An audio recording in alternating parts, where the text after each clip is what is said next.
doctora Cristina Balinotti. Doctora, muchas gracias por estar aquí como cada lunes. Feliz inicio de semana. Ahora, el placer es mío, es un gusto y un abrazo grande para tu audiencia y para ti. Un gran tema de incertidumbre y de preocupación por el inicio a clase, pero era una incertidumbre, muchos padres quizás decían no, que sigan virtuales, que no vayan, prefiero que no quiero que les pase nada, pero sabemos que el gobernador de aquí, al menos de la Florida, ha dicho que las clases van a ser de todas maneras presenciales. El tema de hoy, muy a propósito, ¿a qué le temen más los padres? ¿A qué le tememos más? ¿Al COVID-19 o a las clases online? ¿Verdad? Y para analizar esto tenemos que ponerlo dentro del contexto del miedo, porque estamos con miedo por un lado y por otro.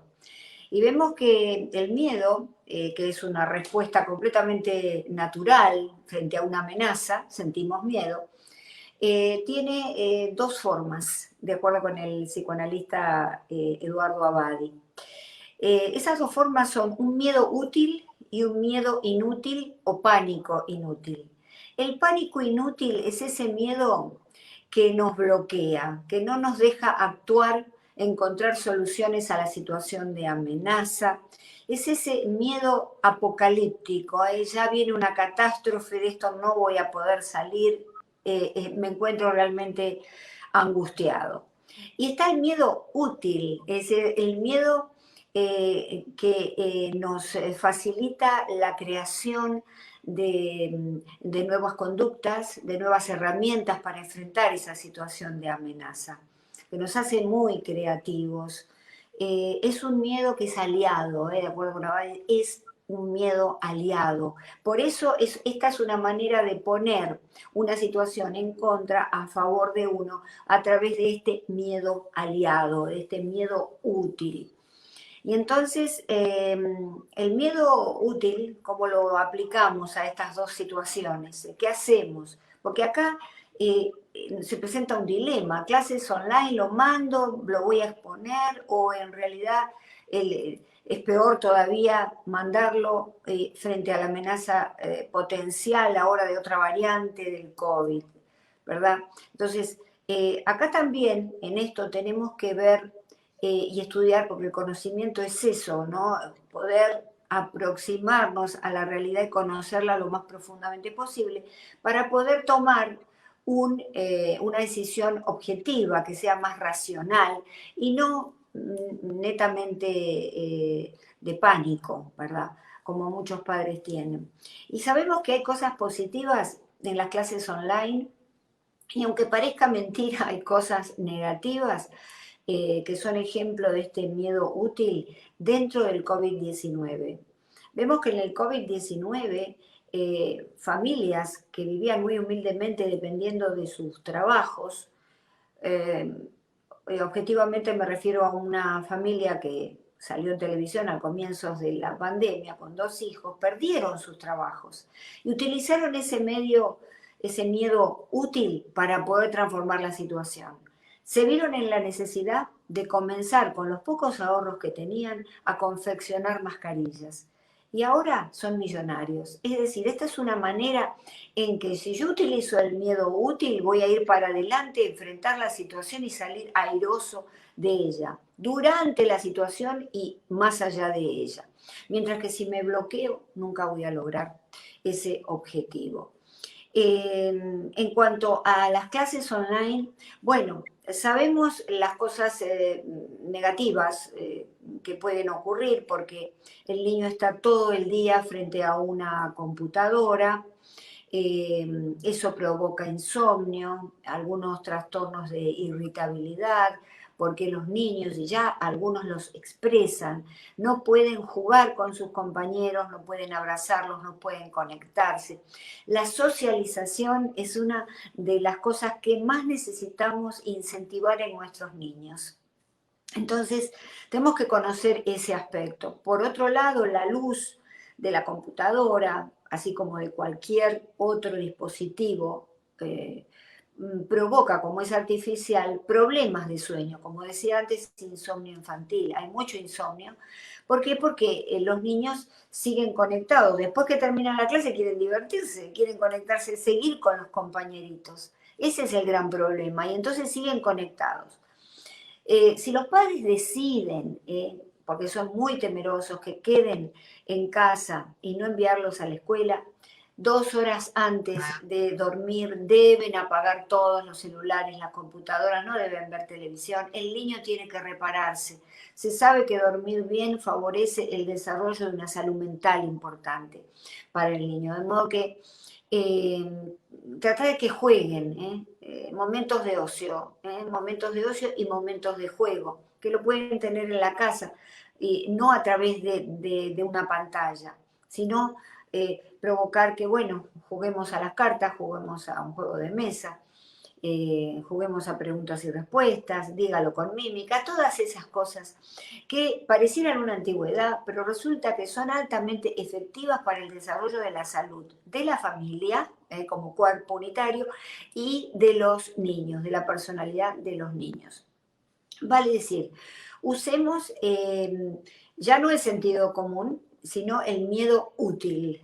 El miedo útil nos va a hacer pensar sin necesidad de entrar en angustia, porque es otro de los temas importantes que está provocando este dilema, clases online o lo llevo a la clase presencial y lo dejo frente a la amenaza del COVID. Dilema viene de didos, es decir, estamos frente a estas dos posibilidades. Y esto, si nosotros tenemos la visión del pánico inútil o del miedo inútil, y entonces va a provocar, además de la ansiedad que ya todos tenemos, como una respuesta natural, que más o menos vamos manejando, siempre que no sea patológica y me arribe en un ataque de pánico, algún otro tipo de fobias en los cuales, bueno, tengo que visitar a un médico. Manejo más o menos ese estado de ansiedad que me provoca inquietud, zozobra, incertidumbre. Pero tenemos que evitar que llegue a la angustia. ¿Qué es la angustia? La angustia es esa ansiedad puesta en el cuerpo. Cuando yo ya empiezo con problemas de dolor de estómago, problemas de dolor de cabeza, me duele el cuerpo, en realidad no tengo nada, no es que contraje ninguna infección, pero todo eso se llama angustia, esa señal de una preocupación máxima que se deposita en el cuerpo. Entonces, pensemos los papás, qué vamos a hacer, pero pensémoslo detenidamente y usando el miedo útil. Hablemos en familia de este miedo útil hoy a la noche cuando nos encontramos con la familia y a ver qué decisión tomamos. Hay que tener en cuenta que la escuela es el lugar de referencia para el desarrollo de la socialización temprana. La tendencia gregaria que los niños traen ya de estar con sus semejantes, todos la tenemos, pero con los niños es muy importante. Y si decidimos dejarlo en el hogar, pues vamos a tener que cambiar todas nuestras estrategias y nuestras herramientas para poder manejarlo. Sobre todo, si lo tengo que dejar solo con otra persona, porque en mi caso yo trabajo y mi esposo trabaja y podemos ir a la oficina. Vale decir, hay muchas familias que están en este dilema que tenemos que manejar con el miedo útil. Pero por ahí nos escribían unos de ellos y nos decían, pero ¿cómo hago para hacerle entender a mi hijo que tiene que usar tapabocas todo el tiempo? Bueno, la mejor manera es el ejemplo, la educación vicaria. Es decir, yo desarrollo una conducta constante, estoy siempre con la máscara, a partir del momento que abro la puerta de mi casa, no me la retiro hasta que llego a casa. El niño va a entender que eso es así. Si en la casa no existe esa conducta y de vez en cuando nos ponemos máscara y nos la sacamos, si hay discusiones o conversaciones acerca de la duda, voy a usar la máscara, ¿para qué me la voy a poner? ¿Por qué tengo que usarla en tal lugar? Los niños escuchan. Eso se llama una escucha silenciosa, pero muy atenta. El niño está en un ángulo del living jugando con sus cositas y nosotros hablando de esa... Total, el nene no escucha, está en su mundo. No, nos está escuchando. Entonces, el ejemplo es lo mejor que podemos hacer para que nuestro niño comprenda que tiene que colocarse una máscara. Y por supuesto tiene que haber disciplina en la casa, desde ya. Dice Alexandra Torres, nos dice doctora, ¿cómo educar a un niño para que actúe cómodamente en clases presenciales con todas las medidas de bioseguridad? Bueno, primero hay que ponerse de acuerdo con la maestra y saber qué clase de medidas hay en esa escuela, ¿eh? Porque no todas las escuelas toman las mismas medidas de seguridad o el mismo número de grupo de alumnos, que los dividen en grupos pequeños. Vale decir que primero me pongo de acuerdo con la maestra y después hablo con el niño y pongo los énfasis en la vuelta a estar con sus amigos. Vamos a estar con nuestros amigos, los vas a ver, vas a poder jugar, pero mira qué lindo. Y entonces de esa manera lo estamos incentivando a que vaya a la escuela. Si eso lo sumamos, ese diálogo positivo, lo sumamos al hecho que nosotros damos el ejemplo en el uso de las mascarillas, de lavarnos mucho las manos, de mantener la distancia, el niño copia, los niños copian todo. Debemos entender y grabar esto a fuego en nuestra mente. Entonces así vamos a estar seguros de que nuestro niño se va a cuidar. Por supuesto, en los primeros días ir a la escuela, hablar con la maestra, cómo estuvo hoy, qué pasó, estar mucho en contacto con la escuela. Acá hay otra pregunta, doctora, importante, me parece una pregunta importante. Dice, mi niña es naturalmente callada. Cuando usa el tapabocas, parece que ni estuviera hablando. Creo que eso la intimida más. ¿Cómo puedo hacer para trabajar con ella en eso? Bueno, primero tenemos que ver cuál es nuestra conducta como padres, si nosotros somos callados, a lo mejor es nuestra manera de ser, el papá, la mamá, la hermana. Si hay alguien callado en la familia, una conducta que el niño pueda copiar. Si la familia somos todos muy comunicadores, charlamos mucho y ese niño está ahí retraído y se retrae más con la máscara, es hora de llevarlo al pediatra y preguntarle, ¿qué puedo hacer? ¿Cuál es el tratamiento? Debo ver a un psicólogo que muy probablemente puede visitarlo, ¿verdad? Para ver si en desarrollo no hay algún tipo de trastorno psicológico. Claro, dice, doctora, ¿cómo le enseñamos a nuestros hijos a no tocar todo? Bueno, la tarea de padres es la tarea más difícil que existe, porque requiere paciencia y consistencia. Para que ellos no toquen las cosas, tenemos que ser consistentes y decirles que no cada vez que van a querer tocar eso. Y explicarles, aunque sea un nene que va gateando, eso no se toca, eso no se toca. No se toca porque si pones allí los dedos, por ejemplo, en un enchufe que no estuviera cubierto, bueno, te podés electrocutar, te va a hacer daño, vas a... Entonces, esa conversación que parece que un chiquito que está gateando no la entiende, sin embargo va internalizándolo. Y el no es un ordenador de salud. Es decir, que los padres hoy en día tienen mucho miedo a decir que no. No sea cosa que se ofenda, o que se ponga a gritar, o que me diga algo. Hay que decir que no con claridad y asertividad. Esto no se puede tocar, lo vuelve a tocar, esto no se puede tocar, ¿qué te dije? Bueno, no se puede hacer. De nuevo, es una tarea difícil porque no hay fórmulas mágicas. El niño, a través de una fórmula mágica supuesta, no va a dejar de tocar las cosas, porque la curiosidad es una de las características fundamentales. El niño conoce el mundo, quiere conocer todo a su alrededor y por eso toca todo. La escuela puede estar todo bien programado, las mejores reglas de bioseguridad, pero la educación comienza en casa y eso usted siempre nos viene diciendo. Sentarnos con nuestros hijos, explicarles cómo lavarnos las manos, cómo sanitizar nuestras manos, cuando entramos, cuando salimos, no tocarnos el rostro, no sacarnos el tapaboca, mantener el distanciamiento. Claro, exactamente, sí. La familia es la primera institución que el hombre conoce al llegar a esta tierra, que el ser humano conoce al llegar a esta tierra. Como institución, no como un grupo humano que se reúne solamente, sí que es una institución, esto quiere decir que tiene que tener reglas y tiene que tener cierta disciplina, no puede ser caótica, tenemos que educar con el ejemplo, más que con las palabras son importantes, debemos insistir en las palabras, pero una palabra sola descolgada del ejemplo no sirve. Entonces es importante dar nosotros primero el ejemplo, por ejemplo, con unas reglas claras, lavarse las manos. Si los niños no ven que nos lavamos las manos, no lo van a hacer ellos.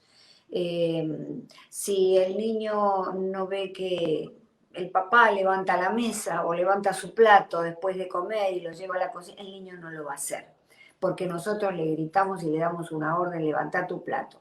Tiene que haber un ejemplo previo. Esa es la manera en que funciona la psicología humana.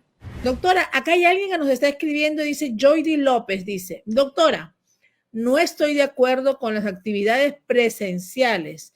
Me parece un riesgo grande para los niños, porque ellos son unas esponjitas, absorben todo. ¿Usted cree que hago bien en pensar así?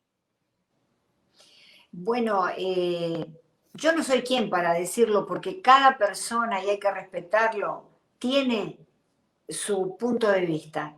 Y tenemos que respetarnos como seres humanos. Yo creo que es importante que el niño se socialice, que vaya a la escuela.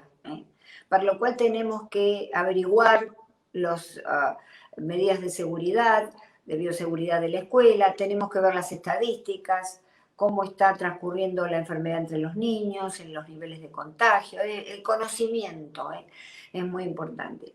Yo creo que si a usted la calma, si usted se siente más segura teniendo a su niño en el hogar, bueno, que haga sus clases online. Pero lo que dije al principio es que tenemos que tener una serie de herramientas nuevas para que el niño pueda seguir jugando en el hogar, para que no esté todo el día conectado, porque ¿cómo hacemos? Todo el día conectados, al principio en la clase y después con los amigos. Vienen todos una serie de problemas de conducta, porque el niño necesita salir y estar con sus iguales y empujarse y abrazarse y todo ese tipo de cosas que ahora, bueno, están muy limitadas. De modo que yo lo único que le puedo decir es que cualquier decisión que tome, hágalo desde el miedo útil. No se deje paralizar por el pánico. Dice, yo pienso que deben haber más personas dentro del aula para que puedan orientar también a los niños, ¿no? Claro, tiene que haber la principal pedagogía comienza en el hogar, pero también tiene que haber una pedagogía alternativa, lateral, ofrecida por el colegio, por la escuela, en donde todos los días se le pregunte a los niños, por ejemplo, un gabinete psicopedagógico, una psicopedagoga que visite el aula todos los días para ver cómo se sienten, cómo están, o en los recreos, si tienen alguna duda, algún malestar. Todo eso es muy importante, porque los niños a veces expresan mucho, pero hay niños que no expresan nada. Hay niños que tienen algunos trastornos o algunos inconvenientes de expresión de las emociones y no dicen nada.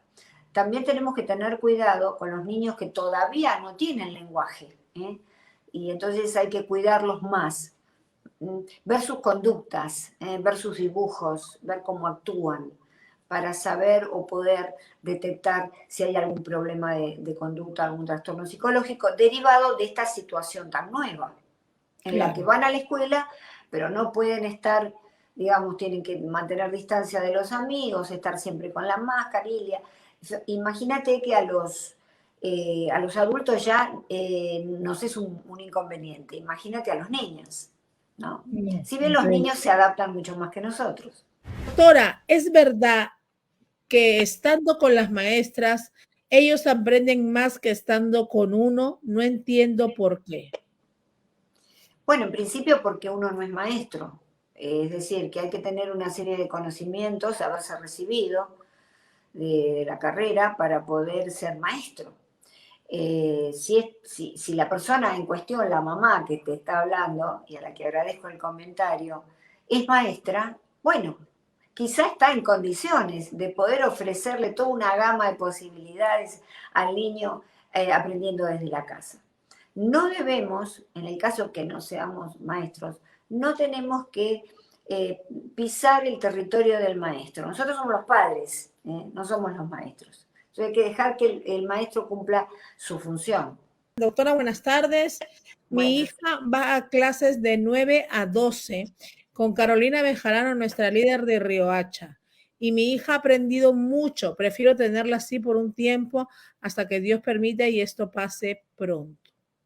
Bueno, perfecto. Si cura un poco o apacigua la ansiedad, que muchas veces es ansiedad persecutoria de los padres, en que, bueno, esta amenaza del virus nos persigue, nos viene de atrás persiguiendo, ahora con otra variante. De modo que si eso calma la ansiedad, es importante que, bueno, que lo hagamos. No estamos, después tendremos la oportunidad de trabajar, digamos, un cambio de puntos de vista. Pero si la angustia es muy grande, si la preocupación es muy grande, siempre hay que poder consultar con un psicólogo o un profesional de la salud mental. La importancia de que nuestros hijos vivan sus etapas. ¿Qué pasaría si nuestros hijos pasan de niños a adultos, por decirlo así, por la situación en la que se están viviendo y no cumplen las etapas como juegan con muñecas, preadolescentes, simplemente que por el ambiente, por el entorno o por lo que se está viviendo en estos momentos, ellos comienzan a tomar acciones como adultos? Sí, no solo por la situación coyuntural del virus, sino porque vivimos tiempos, la posmodernidad, en que el niño debe crecer cada vez más rápido, ¿verdad? Sobre todo en los países superdesarrollados, acá en Estados Unidos, en los que vivimos. Si los niños cada vez son más adultos. Vemos que en países subdesarrollados, países latinoamericanos, los niños son adultos más en su momento que aquí. ¿Verdad? Bueno, eso es importante hablar de este tema, porque el niño tiene que, en efecto, ir cumpliendo sus etapas. No podemos hacerlos grandes de golpe porque es más cómodo, porque así nos vamos liberando de ellos. Tenemos que darle sus etapas, porque si no, lo van a hacer de grande. Había una historieta, que no sé si sigue estando en Argentina, que hablaba de Don Fulgencio. Quizás se difundió también en Latinoamérica, el hombre que no tuvo infancia, es decir, que hacía todas las cosas que no había hecho durante su infancia. Lo mismo, si nosotros no pasamos bien la primera y la segunda adolescencia, si no tenemos una buena infancia, vamos a hacerlo en épocas adultas, cuando tenemos que estar ubicados haciendo otras cosas que sean más productivas, ¿eh? Pero es una necesidad del cuerpo ir pasando por esas etapas, que además cada etapa tiene un desarrollo determinado, la implicancia de hormonas, es todo muy, muy en conjunto el desarrollo. Por acá le mandan saludos, doctora, muchas personas que están conectadas de Colombia, Ecuador, Perú, Chile, Argentina, Venezuela, gente conectada aquí, gracias a todos que están conectados. Por ahí le dicen, por mi hijo tiene 6 años y me cuesta un mundo colocarlo a hacer tareas. Claro, tenemos que, varias cosas, a ver si lo puedo sintetizar. Primero, ver cuál es nuestro nivel de ansiedad, porque los niños son esponjitas, que justamente alguien lo dijo, y aprenden, absorben todo. Si estamos muy ansiosos, el niño va a estar ansioso también. De modo que tenemos que observar primero la atmósfera que hay en la familia. Generalmente las atmósferas más relajadas, en ambientes muy organizados, en ambientes muy libres de irritabilidad, los niños van haciendo las tareas, van haciendo lo que uno quiere. Lo que pasa es que si uno le quiere imponer, no van a hacer esa tarea, eso es imposible. Al contrario, se van a retraer cada vez más. Ortega y Gasset decía, la opresión engendra la rebelión. Cuando más lo oprimimos, menos hace. Entonces tenemos que tener estrategias para poder hacerlo. Bueno, querés salir al parque a jugar, tenés que completar esta tarea. Y después hay una sorpresa, es decir, hacerle reforzamientos de las conductas positivas. Doctora, muchas gracias por estar esta tarde con nosotros. Invitamos a que vayan al canal de la doctora unifamilia.com y obviamente pues mañana se repite este programa y la doctora está interactuando con ustedes, contestando sus preguntas, que quedaron algunas pendientes, a las 9 de la noche en su canal de YouTube, unifamilia.com. Los espero en mi canal de YouTube, donde van a poder seguir preguntando si es que así lo desean. Mañana a las 9 de la noche, hora de Miami, hora del este, hora de Miami. Doctora, muchas gracias, que pase una excelente semana, gracias por todo el aporte que nos da y todo lo que aprendemos con usted cada lunes aquí en Cocinando con Marilyn de Magazine. No, la agradecida soy yo. Un abrazo, Marilyn, un abrazo a tu público. Gracias, doctora. Bendiciones. Bendiciones.